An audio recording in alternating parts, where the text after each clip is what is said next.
Brian, how pleased are you with that performance and the result today? Over the moon with the performance, really, Greg. To back up the performance midweek is never easy, especially bearing in mind how much we put into it. To see I suppose the style of performance is very important. The way we attacked from the first minute to the last was significant for me, and very uplifting for us all. Yeah, results are obviously so important at any stage of the season, but especially at this time of the season, and to put in a performance like that and get the victory in that style was must have been, you must be so proud of the players. Yeah, I think it takes so much courage to play the way the lads did. Control the game and be brave, breaking from deep areas of the pitch when it's close to your goal. And the movements of our lads have been rehearsed a lot by them this week, and they really put that into practice on the game day, which sounds easy and natural, but to do it in the heat of battle, and especially when we went in front, conceded from, I think, one of Accrington's few attacks, so to show the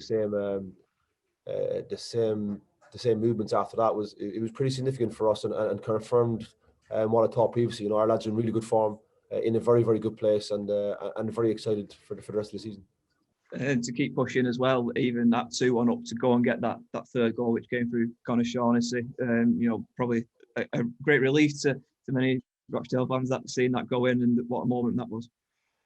Yeah, and the biggest Rochdale fan we've had in terms of our presence is we've been speaking and communicating via all the various mediums to Daniel Tomlinson, who is a 15-year-old Rochdale fan, and he is literally fighting for his life. So the phrase in football in terms of as being said, "Oh, we're fighting for our lives, we're fighting for our footballing lives," but to see one of our own supporters making such progress.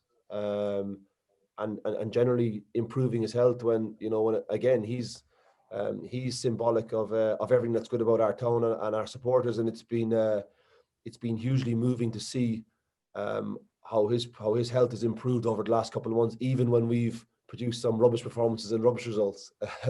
And it's been, I promised him that we would do everything possible, and I promised my daughter Eleanor we would, to play the way that he wanted us to play, and that was.